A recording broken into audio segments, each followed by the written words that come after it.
राधे राधे प्रिय भक्तों, आज एक बहुत ही सरल लेकिन जीवन बदल देने वाली बात कहने आया हूं।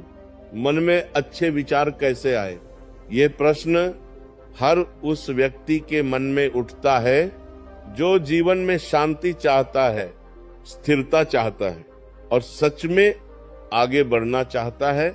देखो, मन कोई दुश्मन नहीं है। मन तो बस वैसा ही हो जाता है जैसा हम उसे भोजन देते हैं। जैसे शरीर अन्न से बनता है, वैसे ही मन विचारों से बनता है। अक्सर लोग कहते हैं कि मेरे मन में गलत विचार अपने आप आ जाते हैं, नकारात्मक सोच अपने आप आ जाती है, लेकिन अपने आप कुछ भी नहीं आता। बीज पहले कहीं ना कहीं बोया जाता है। जो देखा, जो सुना, जो सोचा, जो बार बार दोहराया गया, वही मन का स्वभाव बन गया। अगर दिन भर तुम शिकायत सुनोगे, निंदा करोगे, दूसरों की तुलना करोगे, मोबाइल पर व्यर्थ की चीजें देखोगे, तो मन कैसे पवित्र रहेगा?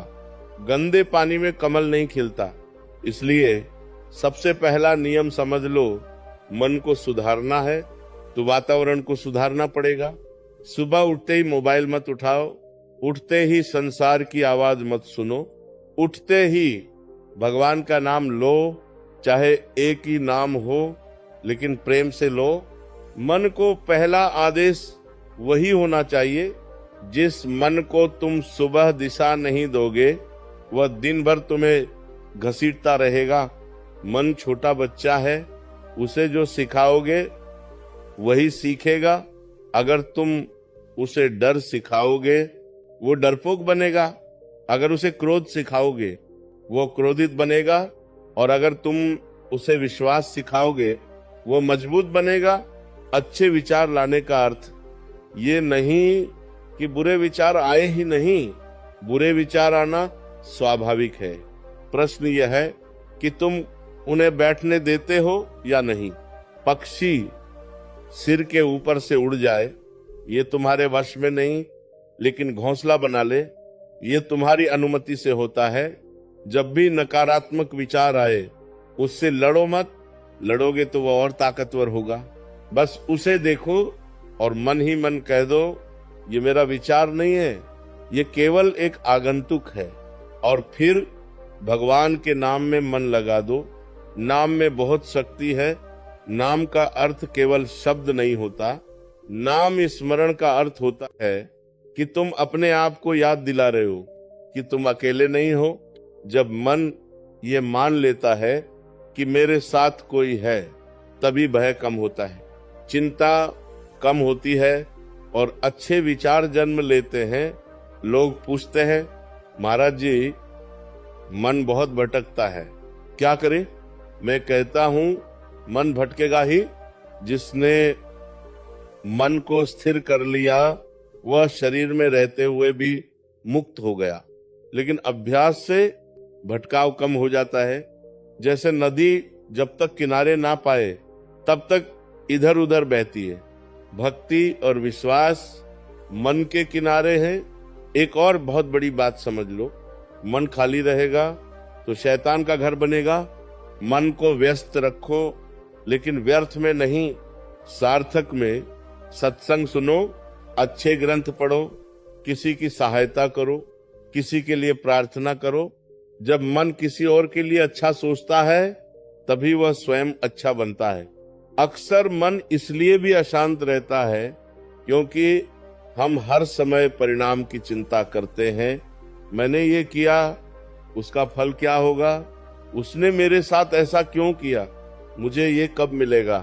देखो, ये सब प्रश्न मन को कमजोर बनाते हैं। तुम्हारा काम है कर्म करना। परिणाम का बोझ भगवान पर छोड़ दो। जिस दिन तुमने यह सीख लिया कि जो मेरे नियंत्रण में नहीं है, उसके लिए मैं चिंता नहीं करूंगा, उसी दिन आधी नकारात्मकता समाप्त हो जाएगी। चिंता भविष्य की बीमारी है और पछतावा अतीत की बीमारी। अच्छे विचार वर्तमान में जन्म लेते हैं। मन में अच्छे विचार लाने का एक सरल उपाय है। कृतज्ञता, रात को सोने से पहले 3 बातें याद करो जिनके लिए तुम धन्यवाद दे सकते हो, चाहे छोटी ही क्यों ना हो। धीरे धीरे मन अभाव नहीं, उपलब्धि देखने लगेगा। कभी कभी मन कहता है मेरा जीवन ही खराब है। उस समय अपने से भी दुखी किसी व्यक्ति को देखो, सेवा करो। जब तुम किसी के आंसू पोंछते हो तब तुम्हारे मन की गांठ अपने आप ढीली पड़ जाती है। याद रखो, मन को आदेश देने से नहीं, उदाहरण देने से सुधारा जाता है। जैसा जीवन जियोगे वैसा मन बनेगा। अगर तुम सादगी से जियोगे, मन हल्का रहेगा। अगर तुम दिखावे में जियोगे, मन भारी रहेगा। बहुत लोग कहते हैं मैं चाहकर भी अच्छे विचार नहीं ला पाता। मैं उनसे कहता हूं तुम चाह तो रहे हो, लेकिन आधा मन संसार में छोड़े हुए हो। जब तक तुम आधा आधा जियोगे तब तक मन भ्रमित रहेगा। जो करना है पूरे मन से करो। जब प्रार्थना करो तो घड़ी मत देखो। जब किसी से प्रेम करो तो स्वार्थ मत देखो। जब सत्य बोलो तो डर मत देखो। यही पूर्णता अच्छे विचारों की जड़ है। और एक बात बहुत ध्यान रखना, जिससे तुम बार बार मिलते हो, जैसा सुनते हो वैसा ही तुम्हारा मन बनता है। अगर तुम हर समय नकारात्मक लोगों के साथ रहोगे तो तुम्हारा मन भी वैसा ही हो जाएगा। इसका अर्थ यह नहीं कि तुम घमंडी बनो, बस दूरी बना लो। मन को शांत करने के लिए मौन बहुत आवश्यक है। दिन में कुछ समय बिना बोले, बिना सुने, बस श्वास को देखते हुए बैठो। ये अभ्यास मन की गंदगी को नीचे बैठा देता है। जब मन शांत होगा तब अच्छे विचार अपने आप आएंगे। तुम्हें उन्हें पकड़ना नहीं पड़ेगा। जैसे शांत जल में चंद्रमा का प्रतिबिंब अपने आप दिखाई देता है। जीवन में जो भी दुख है वो मन की व्याख्या है। परिस्थिति नहीं बदलती, दृष्टि बदलती है। और दृष्टि बदलने के लिए धैर्य चाहिए। जल्दी मत करो, मन को समय दो। भगवान भी मन को एक दिन में नहीं बदलते, वे रोज थोड़ा थोड़ा करके तुम्हें मजबूत बनाते हैं। इसीलिए अपने आप से निराश मत होना। गिरो, संभलो, फिर चलो। यही साधना है। आज यदि तुम्हारे मन में एक भी अच्छा विचार आ गया तो समझ लेना तुम सही दिशा में हो। एक दीपक अंधकार को चुनौती नहीं देता, बस जलता है। और याद रखना, मन तुम्हारा सेवक है, स्वामी नहीं। उसे सिंहासन पर मत बैठाओ। सिंहासन केवल ईश्वर का है। अब इस बात को अपने हृदय में बैठा लो और यहीं से इस विचार यात्रा को आगे बढ़ाते हुए एक बात और गहराई से समझ लो। मन को तुम जैसा आदेश दोगे वो वैसा नहीं बनेगा। मन वैसा बनेगा जैसा तुम स्वयं बनोगे, क्योंकि मन शब्दों से नहीं, अनुभूति से सीखता है।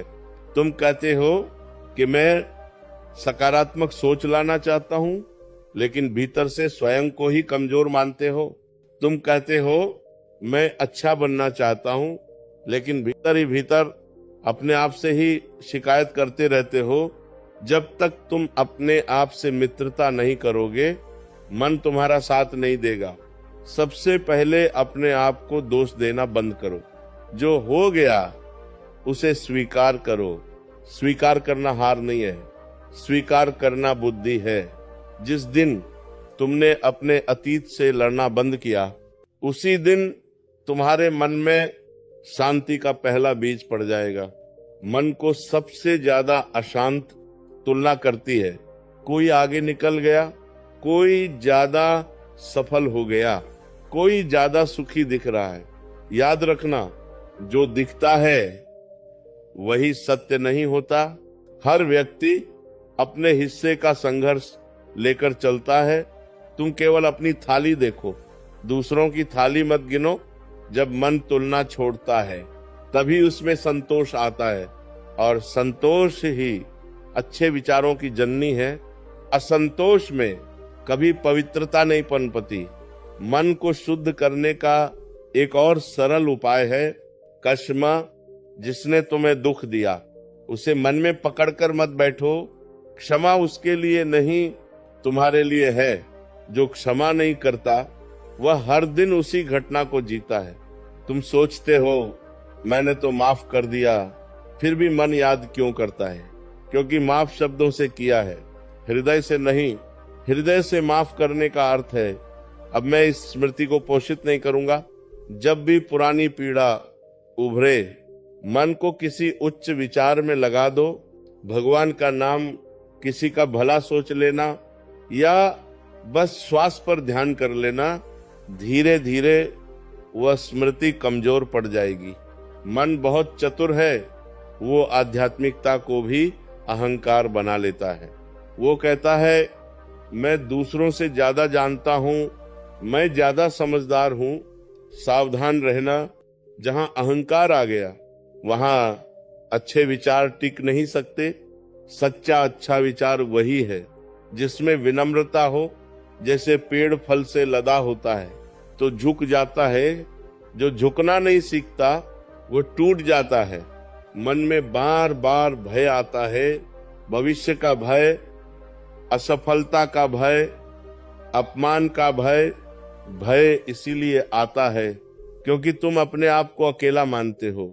जिस दिन तुम्हें ये अनुभव हो गया कि जो चल रहा है वो किसी योजना के अंतर्गत है, उस दिन भय कमजोर हो जाएगा।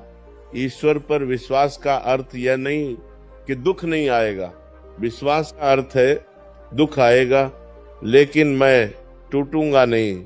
ये भाव जब मन में बैठ जाता है तब नकारात्मक विचार टिक नहीं पाते। मन को भोजन दो, लेकिन शुद्ध भोजन। जैसे तुम सड़ा हुआ भोजन शरीर को नहीं देते, वैसे ही सड़े हुए विचार मन को मत दो। हर खबर देखना आवश्यक नहीं, हर बात पर प्रतिक्रिया देना आवश्यक नहीं, हर चर्चा में शामिल होना आवश्यक नहीं। कभी कभी चुप रहना सबसे बड़ा सकारात्मक कर्म होता है। मौन में मन स्वयं को सुनता है। यदि तुम्हारा मन बहुत अधिक व्याकुल रहता है तो शरीर को श्रम दो, सेवा करो, परिश्रम करो, पसीना बहाओ। खाली शरीर में ही खाली मन शैतान बनता है। रात को सोने से पहले दिन भर के विचारों को छोड़ दो। मन से कहो अब विश्राम करो, भगवान को धन्यवाद दो कि आज का दिन निकल गया। यह छोटा सा अभ्यास मन को सुरक्षित अनुभव कराता है। मन को भरोसा चाहिए। जब उसे भरोसा मिलता है वह अच्छे विचारों से भर जाता है। भरोसा स्वयं पर, ईश्वर पर और समय पर। समय बहुत बड़ा शिक्षक है।